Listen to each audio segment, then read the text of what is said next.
Hello, Martin. Welcome to episode 100 of Illuminating Rounds. We did it. Wow. We got there. Feels like a lot more, doesn't it? do you know what? 100. Is it only 100? It's Someone could do like a time lapse of our faces getting older and older as we do this. Do you know what though? 100 episodes wouldn't be possible without the support of everybody that has supported us. So to anybody who has supported us throughout this journey, thank you very much. Your names are going to go along the bottom as we speak. And if we can work out the tech. Yeah. Well, one of us will. One of us will work out the tech. Okay. So thank you very much again for everybody who has generously donated either money, comments, input. We've got so many people to thank, and we will try and thank everybody. Toby, obviously, Rob McGinley, Tom Rapetti, everybody who did the desert island scenarios. You name it, we're very, very grateful. And as always, we stand on the shoulders of giants, don't we? You know, people like the Two Half Squads, all of the designers that design this great system, the playtesters.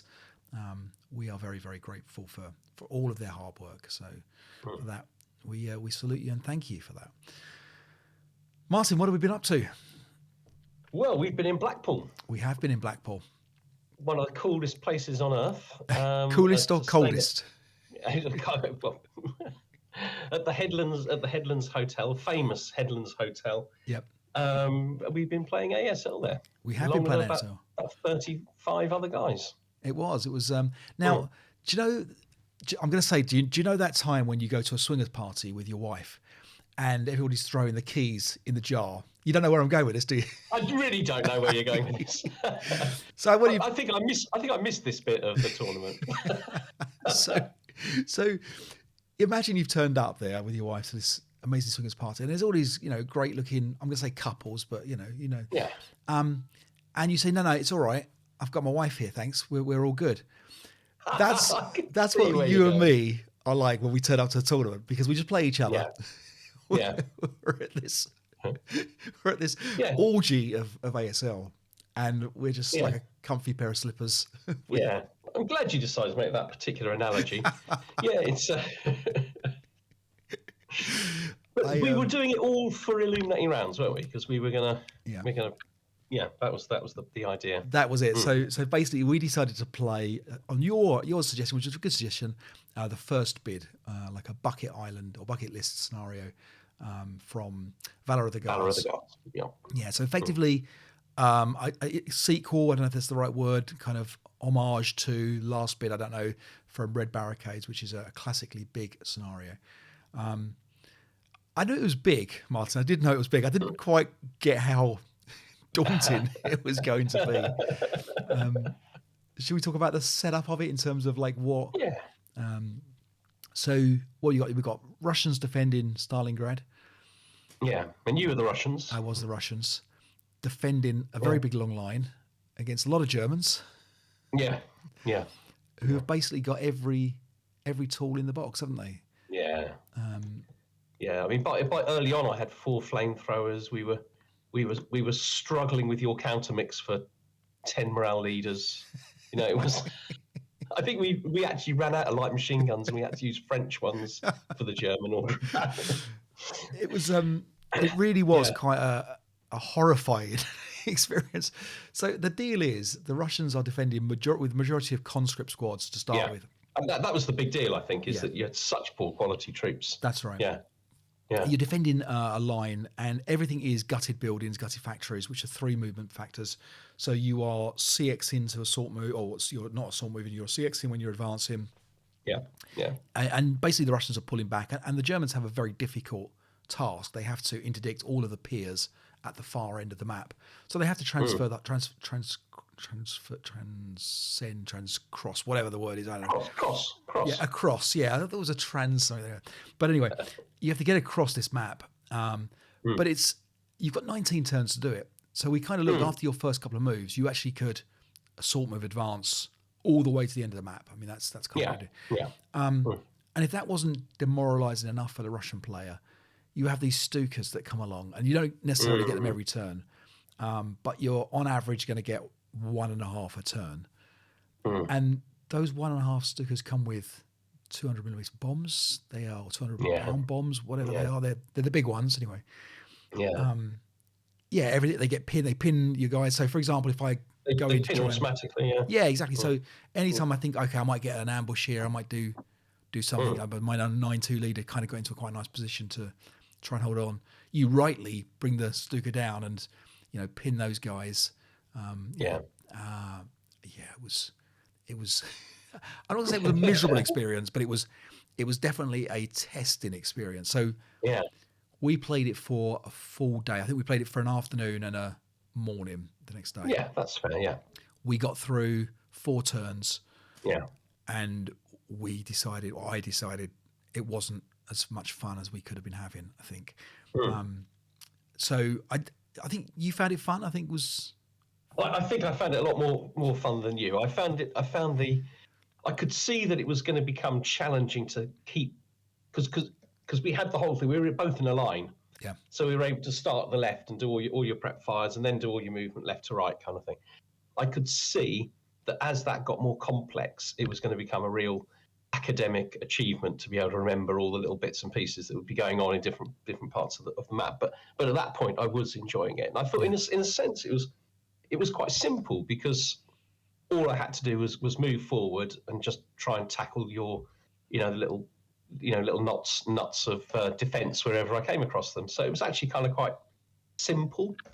The other thing is that turn 1, it's big, but it's not phenomenal, is it? But on sort of like turn 2, 3, 4, more and more units come on, and then later on Russians start to come on. So I think it just gets bigger and bigger and bigger. In fact, we did the first 3 dates, including setting up, in the first afternoon when we got there. We didn't even have the whole afternoon, did we? Right. We finished reasonably early in the evening to go and have dinner and relax and stuff.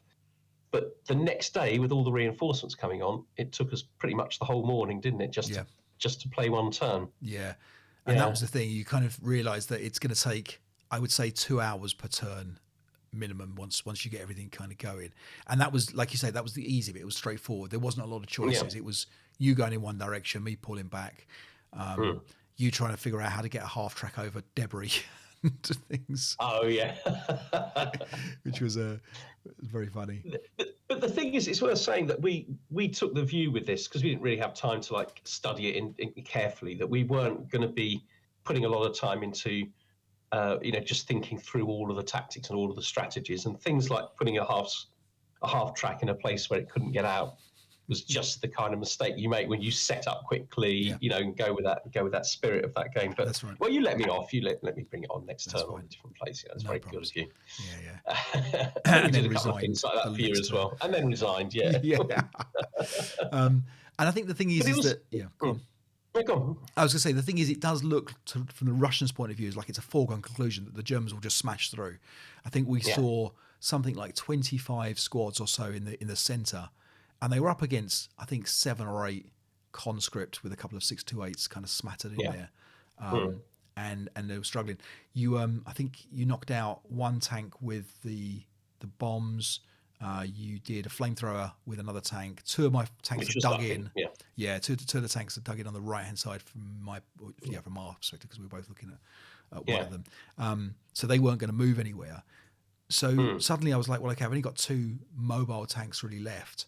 You have, I don't know, is it 6 or 7 that you're bringing on? It's like a dozen, isn't there? Like it's charging around the place. It's incredible. I mean, it's awful terrain for tanks. It's difficult to manoeuvre them.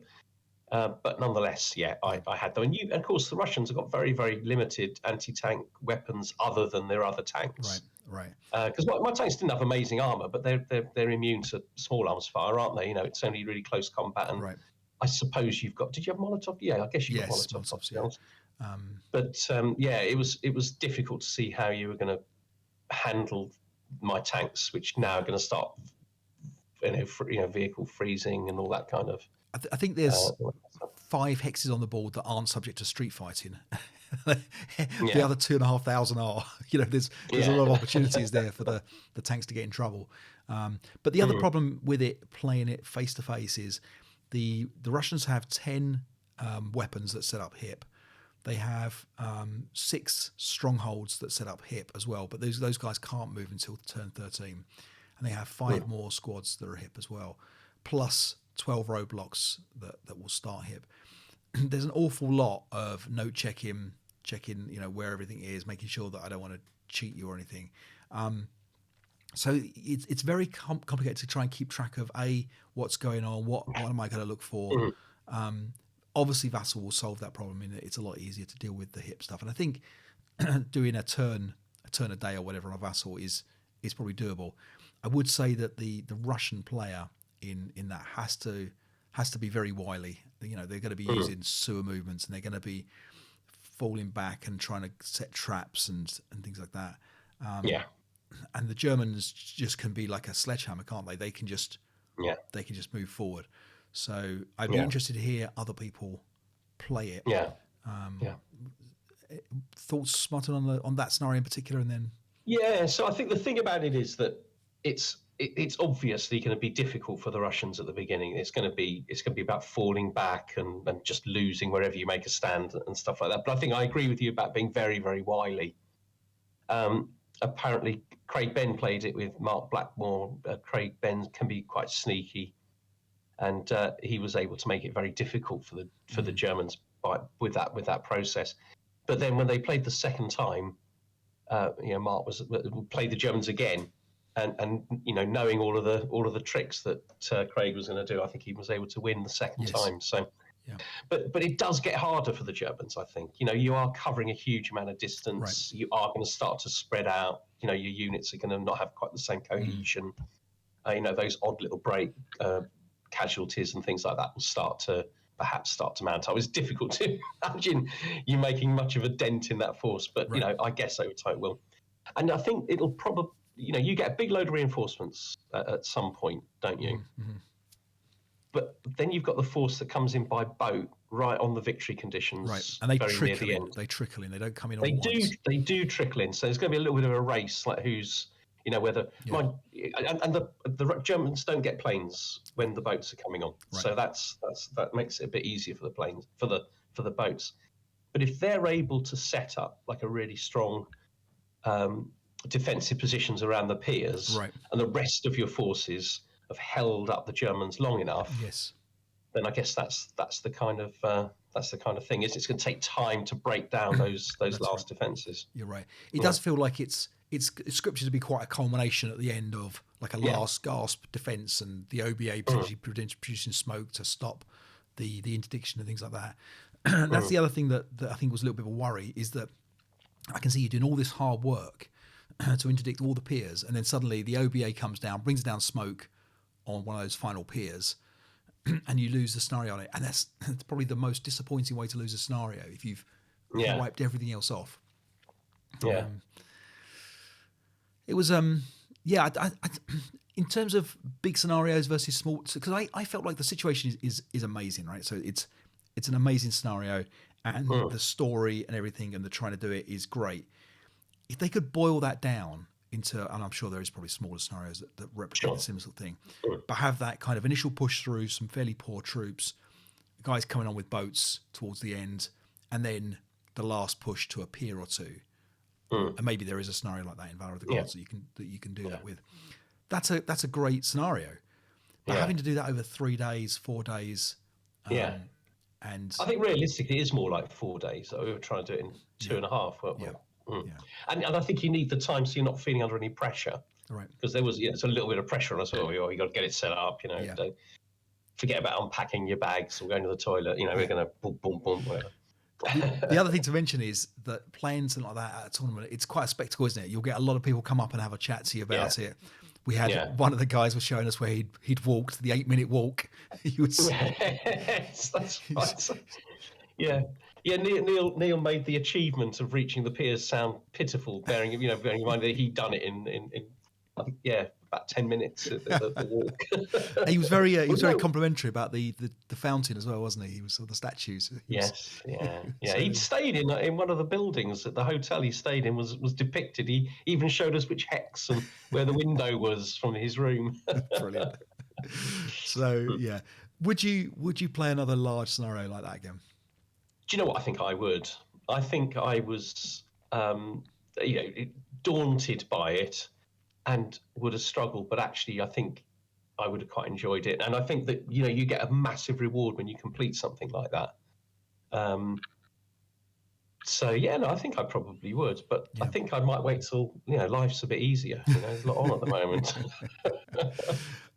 You really do need to take a week off your normal life, don't you? Yeah. If you were going to play it face to face like that, on Vassal it's different, as you say. You could play it kind of like one turn a day or whatever. Yeah, I'm not a big fan of one side being the pummeling board, that, you know, just you know, the anvil to your hammer kind of thing. But I would play the Russians. You would play the Russians. Okay. Yeah, I mean, I'd enjoy it because I quite enjoy defending. I quite like the mentality of the defender. All right. But no, you know, not saying I'd be any good at it, but I think I would go for it. Yeah. All right. Well, next time we do it, we'll do it on Vassal. We'll do it that way around. Yeah, we'll do it on Vassal. And we'll do. But it's definitely a. I think it's a do a turn and play some more scenarios and then come back to it. I think is probably. I might have to get a tutorial from Craig Ben before that. Don't listen to my ones. It's fall back, cry, and resign is basically the. So I thought you would say that you probably wouldn't do it again. I wouldn't do it as the Russians again. No. It just, you know, I definitely don't enjoy that feeling of being smashed to pieces. And I think, you know, I sit there and you think, oh, everything's going for the Germans. You've got everything. You've got the flamethrowers. You've got the great tanks. You've got the better troops. You've got the better leaders. You've got the more troops. Yeah. You've got the funner stuff to do. And it's me like kind of looking at this line that's getting thinner and thinner, and just being like, yeah, there's like, how do I stop this? I can't stop it. And I get the idea that you're not supposed to be able to stop it. I get that you're going to pull back, and you're going to clutch that victory out of nothing.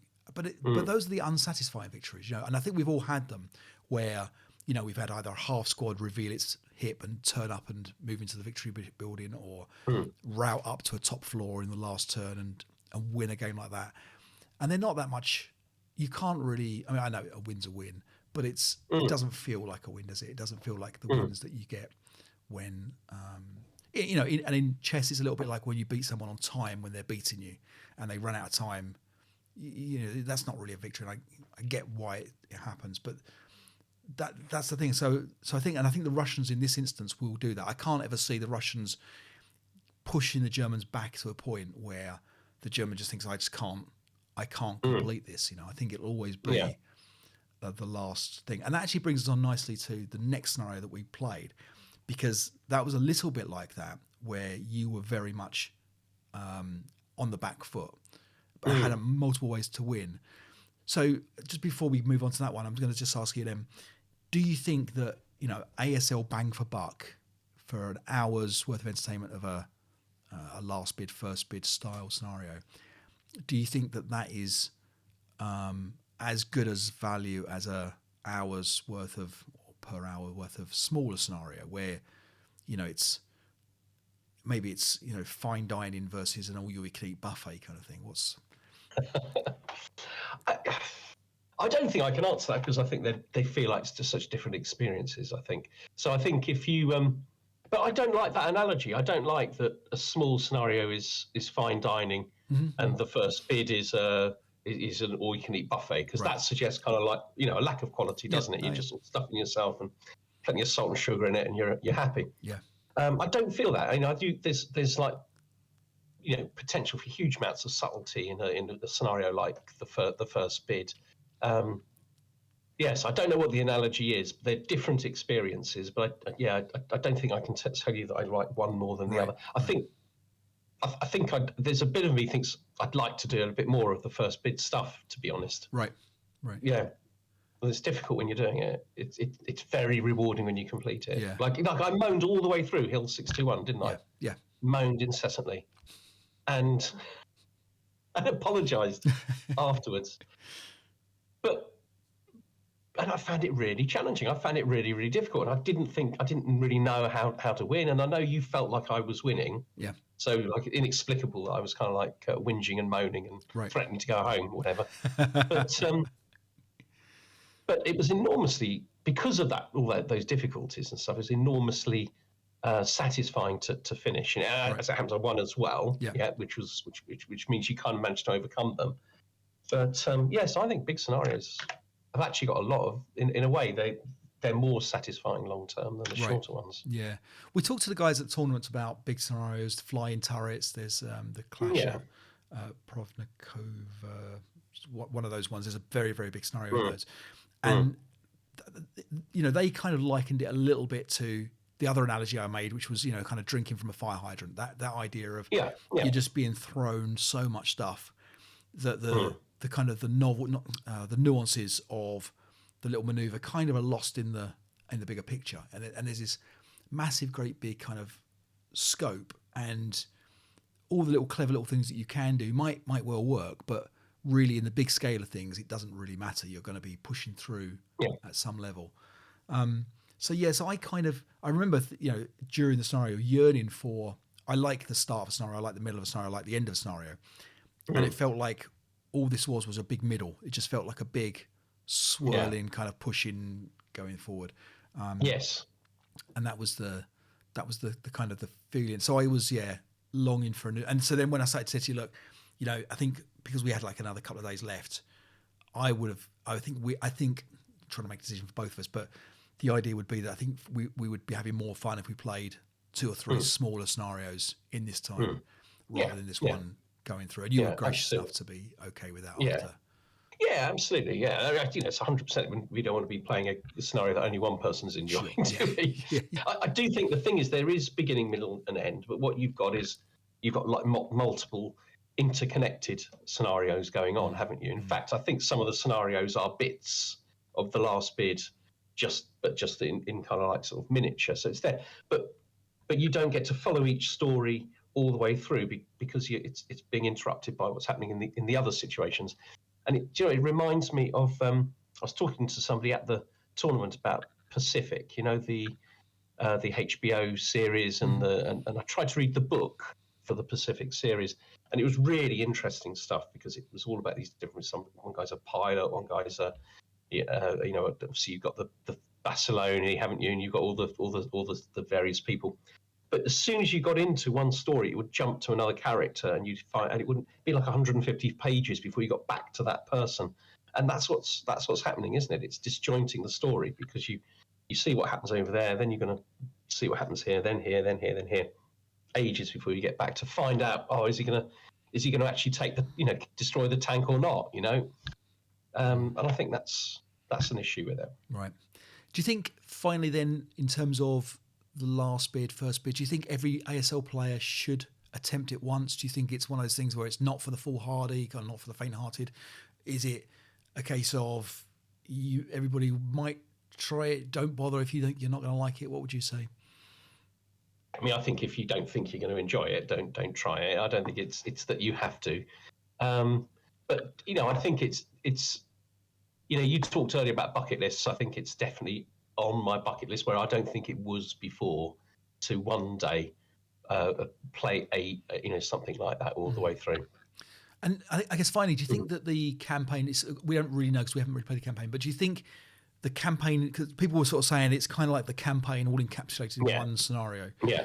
Do you think that actually playing a campaign is it's crazy, but is it more manageable than playing the first bid? It would take you longer, wouldn't it? But you could play the first date, and then you could do all your admin, couldn't you? And you could pack it away, and you could go back. You could meet them again in a year's time, couldn't you? And set up for your second date.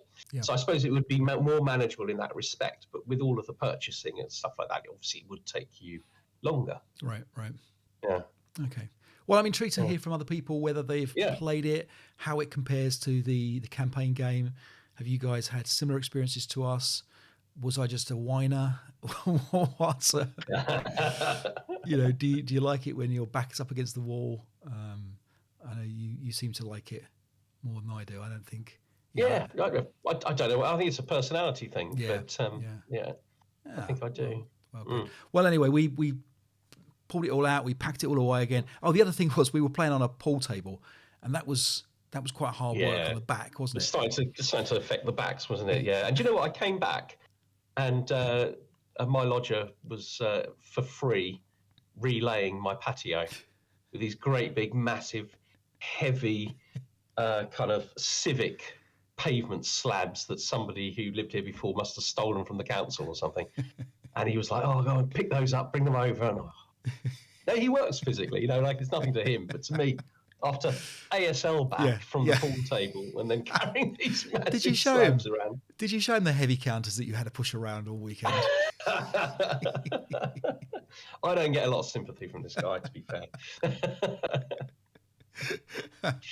All right. Well, anyway, I enjoyed the experience, regardless of how I felt about the scenario. The experience was great. So thanks for that. We went off. We don't have any pictures of this one, but we went off and played Loser Takes It All from Journal 14. Is it 14? And you know why we had this particular scenario from Journal 14? Tell us. Because it was the only journal we had. And we had the scenarios from it, and it was the only one that was German-Russian because we only had German-Russian counters. There you go. So that's a perfectly good reason. I mean, there were loads of people there that would have lent us stuff to do something else, but and we still had to borrow the boards from the Scottish contingent, didn't we? We did. Steve dug them out for us, and the overlay as well. So this is Germans attacking. Now I said I'd be the Russians all the way through the weekend. As soon as I saw the OP, I was like, can I be the Germans? I couldn't cope with like another poorly organised Russian force that. And to be fair, you've got some decent toys. You've got the big old SU. Yeah. Was it the 100s? Is it? Yes, SU 100s. Yeah, 3 of those. Yeah, and then the Americans the Germans get all sorts of fun stuff. They get a Tiger. They get a bunch of very nice. I don't even know what they are. There's a Jag Panzer something and a. Yeah, so there's a Jag Panzer 5 and a Jag Panzer 4, three Panzer 4s, 2 of those things that shoot up at the half tracks, the anti-aircraft ones, and then you get like a massive SIG thing coming as a reinforcement on the other side, don't you, with a massive gun on it. Yeah, and one of those anti-aircrafts, the 20L one, has the 3 to kills, which, of course, we only noticed as we were putting the counters away. Classic. But it makes them monstrously effective because they got a rate of fire of 3. Yep. 3 to hits. To kills. Three to kills, sorry.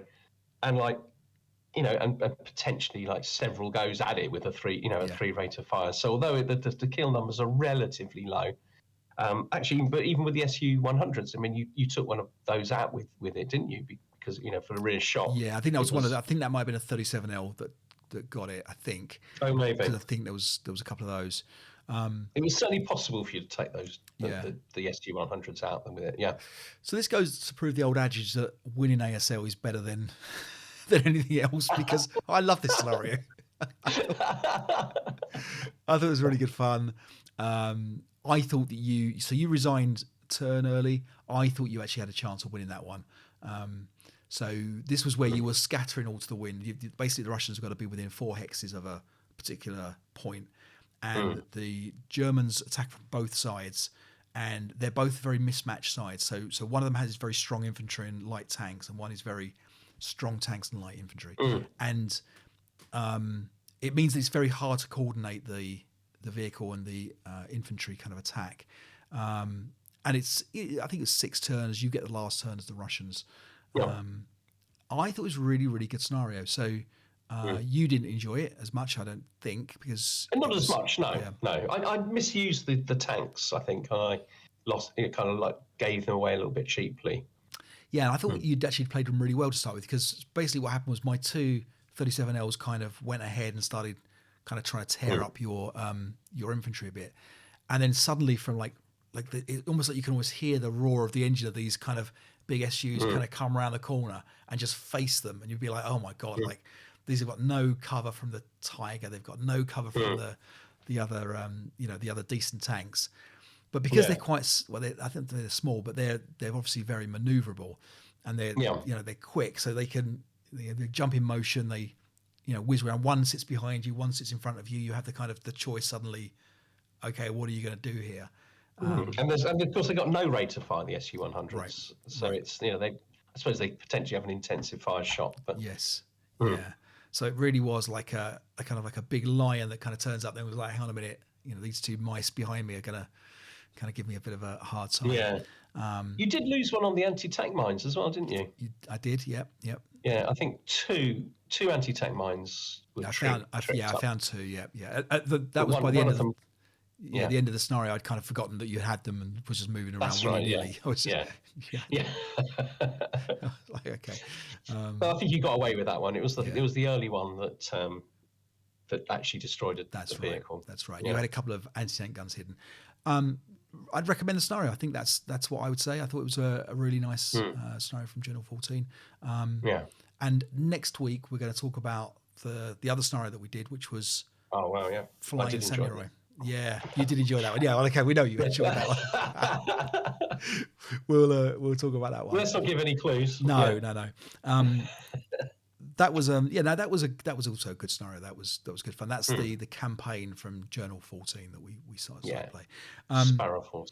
We should shout out to Pete Phillips for organising the Blackpool tournament. He did a good job as always. Very good job. Yeah. Mark Blackmore, congratulations to him. He won the tournament, beating Rich Domovich in the final. Rich coming all the way over from America to play. Absolutely, yeah. Michael Rogers also came over from Canada to play as well, so it was nice to see him.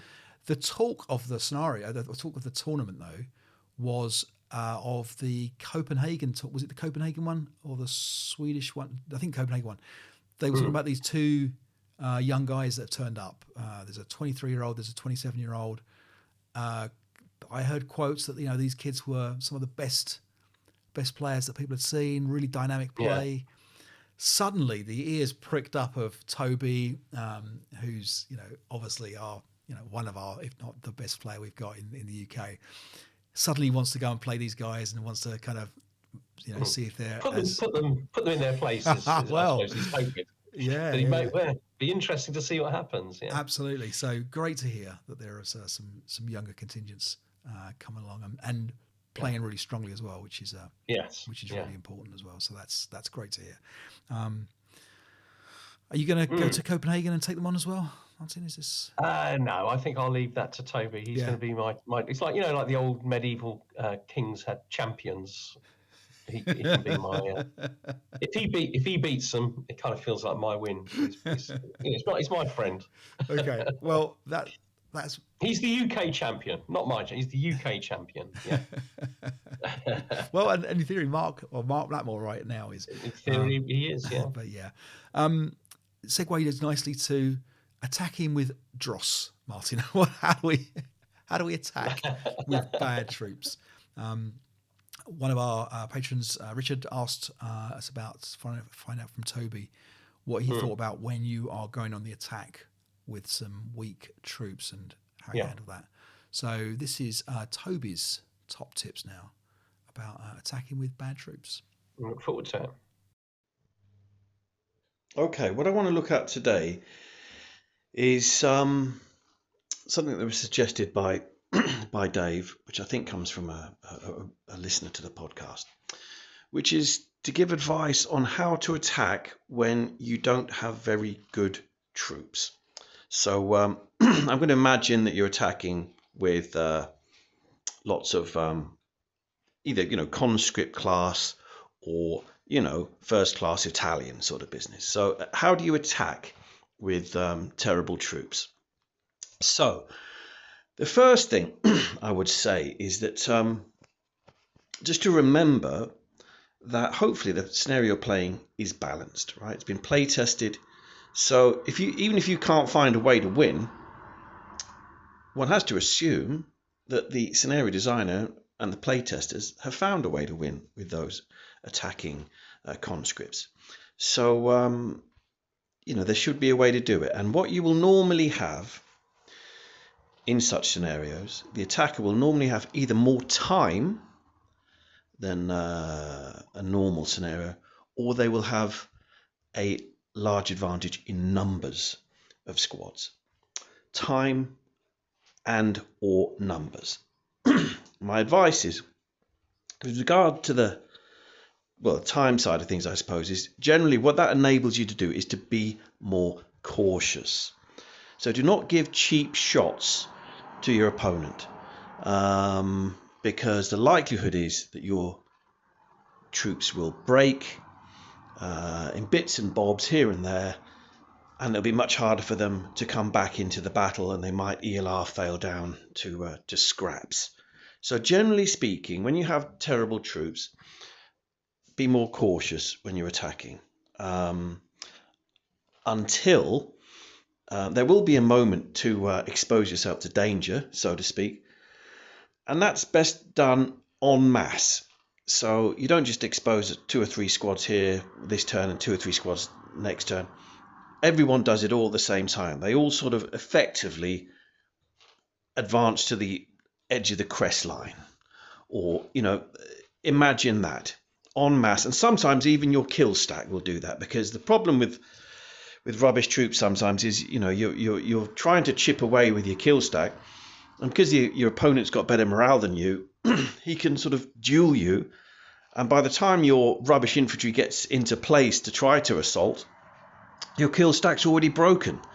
So just as I say, expose yourself to danger en masse more when you have terrible troops. And secondly, there will come a moment when you need to use your numbers, okay? And what that means is sometime probably mid to late game, you're going to have to effectively, we could say, charge, right? And because you've got numbers, you know that lots of your men are going to break. But as they run forward and your opponent starts defensive first firing, he's going to get restricted. Hopefully he'll cower a bit here and there, and so on and so forth. And you will get a route forward for your men to get up close and personal. But it has to be, you have to time it right. And there's not much advice I can give about that, really. If you use your numbers early on, and that's again something that more beginner players will do, it's like, I've got loads of troops, I'll just charge. You'll get shredded, early on in the scenario, and you'll never come back from it. Whereas usually speaking, it's best done later on, when you haven't got as far to go, and perhaps hopefully you've softened him up a bit. As I say, mid to late game, you unleash hell, you charge, you use your numbers of squads. You're gonna take hits, but you're putting the pressure on him. And as I say, before that moment, you've crept forward, effectively trying to use cover as best you can. Don't do anything rash, because your men are just going to break and never come back. And then once you're a bit closer, everyone reveals themselves or puts himself in danger at the same time, sort of tempting your opponent to prep fire, and then you'll give him a big defensive fire back. And if he doesn't, in your following turn, you charge. That's what I'm calling it. And of course, there is a skill in exactly how what units you move where, and so on and so forth. Again, it's too complicated for me to go into on this session, but that's basically my 2 pieces of advice. All right, so that's excellent from Toby, and I think that's kind of an interesting thing to think about, isn't it? Like when you have to start that charge, and often things like the Japanese get that advantage of being able to banzai their way out of trouble almost and get across. But yeah, can you think of any scenarios that you've played where we've had like kind of that really bad attacking troops? I'm thinking. Yeah. Go on. What were you going to suggest? I was going to say the few return kind of pack is the one that springs to mind for a few of those where although the Italians are quite well represented in that pack, yes, attacking with Italians is. But they're only sort of 447s, the Italians in it, aren't they? Which are better than normal Italians, but yeah, you certainly got those. But the one that really springs to mind is Hedgehog of Piepsk. Okay. When 36 Russian, I think it's 36 Russian squads at the beginning. Yep. And half of them are conscript and half of them are first line. Yep. And I think it's very much the sort of scenario that, in a way that Toby's talking about there, because it's all about capturing this sort of one. I think they've got to capture all of the stone buildings, but it always ends up church, the steeple. Big, yeah. It's I don't think it's not a church, but it's got 2 levels and it's got 3 hexes, so there's not 9 locations there, and and that's got to be charged, and that's where the heavy machine gun is with the 9-2 leader, and all the broken units are in the ground floor to slow them down and stuff like that. So I think that's very much the sort. There might actually be a couple of places where you'd have to charge in that, because there'd be different positions that you Right. install. Yeah, but I think that's the one that sprung to mind when Toby was talking. Yeah, nice. It's it's never fun, is it, when you realise you see you've got like 30 squads, you're like, great, and then suddenly you're seeing conscripts and ELR2s and all sorts of things. And they've only got 3 leaders in that scenario, the Russians. So really? Going around trying to get the disrupted half squads back into the game is a challenge, Yeah, that's right. Would you play that one again soon? I know that's your favourite scenario, isn't it, Hedgehog? Is it? Yeah, I'm not sure if it's my favourite, but I like the story. I like the narrative of that. I like the idea that there's sort of 80 Germans having a kipping in the village kind of thing, and all of a sudden they get attacked by 300 and whatever it is, 340 Russians or something. Yeah. I like the drama of that. You didn't like attacking those poor 80 Germans up a hill with 540 Russians. So do you know the reason? The reason was that it felt like I should be able to just absolutely steamroll. Like you didn't feel like you had anything like enough, which is how you felt. Yeah. Anything like enough to hold me back. It's Hill 621. Hill 621. Yeah, it's Hill 621. There's all kind of difficulties built into Hill 621 for the Russians. Right. So I couldn't engage you. I couldn't go. The last thing I wanted was these guys to escape with the machine guns up onto the ridge. I was struggling to stop them and stuff like that. Yeah, because your tanks come on, don't they? The German tanks come on the side, and just as the Russians are in the open, walking across towards the hill or running across towards the hill. Yeah, I had them for a whole turn as well before you broke them. Yes, yeah, no, I mean, it was remarkable how I actually destroyed each of them in a different way. Yeah, yeah, that's fine. I've got to give a shout out to my daughter Daisy. She bought me this T-shirt, which I probably can't see because it's probably backwards for people. Advanced Squad Leader. You can see it, but I see. Yeah, it has a nice British Stuart or American Stuart. I don't know if it's a British. Does it count as a British Stuart? I suppose if it's in British colours. But anyway, going across the desert in the dust, very nice. So that was my Christmas present as well from her. So actually, my daughter has literally just texted me to ask what I want for my birthday. So if any listeners have got any ideas, what I should ask for, something inexpensive. Shall I put her number along the bottom? Exactly. Send her a text. Yeah. Tell her get Twilight of the Reich, whatever. Yeah. That's actually a good point. Okay, I was going to talk about Twilight of the Reich. So, my copy is here. It's my birthday this week. It's your birthday, I guess. Is it next week? Sunday, is it? Next Saturday. Yeah. So, it can't be Saturday. Mine's on Friday. Anyway, doesn't matter. I'm the 17th. Yeah. So maybe Sunday. Anyway. Maybe Sunday. But anyway, but we were talking about Twilight of the Reich and the cost of ASL, and I got the sense that people were kind of bending a little bit to the point where they are now starting to not consider an automatic purchase of MMP's stuff. So I think in the past, for me, MMP's has always been an automatic purchase, just because I want to support the hobby and those guys because I think they do a great job. But we're getting to the point now where it is expensive, and I consider myself quite affluent. I consider myself in a lucky position. If I'm thinking that stuff like that is expensive, I would think that a lot of people would be thinking, okay, that's maybe a bit too much. Now, obviously, you haven't got Twilight of the Reich yet, so we haven't been able to play any of it yet. I expect that we'll play 1 or 2 scenarios from it. £150, I know $150 probably in America. It's getting to the point where it is now. I get it. I get that there is a lot of playtesting to be done, a lot of designing to be done, a lot of unseen costs. I'm not suggesting for a second that they're gouging prices or anything like that. But sure, we are at this point where we've got a saturation. Do you think that we're going to start to see a slowdown in purchases of new equipment? Because previously, the old stuff was effectively required. Like you had to really get Doom battalions, or you had to get whatever the new nationality was to complete the collection. Of course, Twilight of the Reich doesn't really complete a collection; it just extends it and adds to it. What's your thoughts? Would you have Would you have picked But it does add boards, doesn't it? I think Twilight of the Right comes with boards and overlays, although they're probably quite specific overlays, maybe for the scenarios in it, rather than ones that you would have to have. Yeah. It's partly because it has those components that is why I bought it. Because the last thing I want is to be picking a scenario with somebody and get my kit out, and I don't have some of the boards. It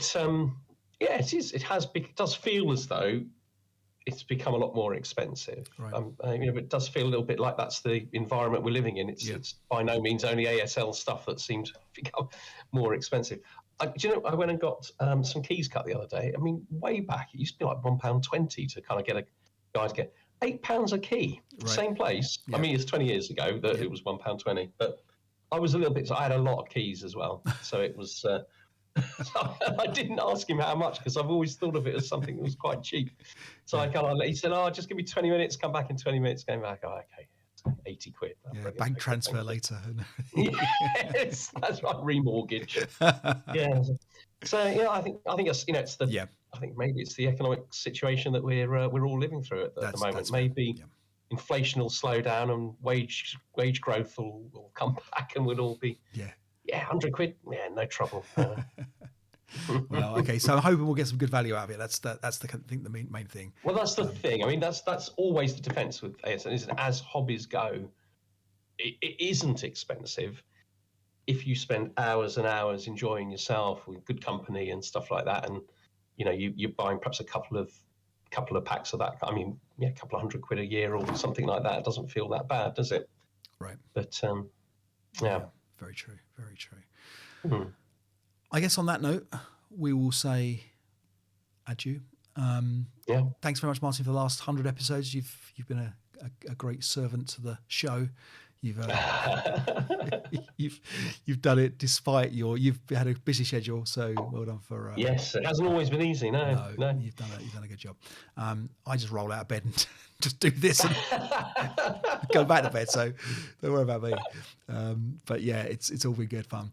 I'm sure we'll get another few. We didn't do this as a live. We were going to do this as a live episode. It just becomes a little bit too difficult. I think when we do the live games, is the time to. I think live ones like this are a little bit too tricky to do. So because I need to splice in the videos and bits and pieces that we have to do. So we are going to talk next time about Flying Samurai, which is the first of the Suicide Ridge.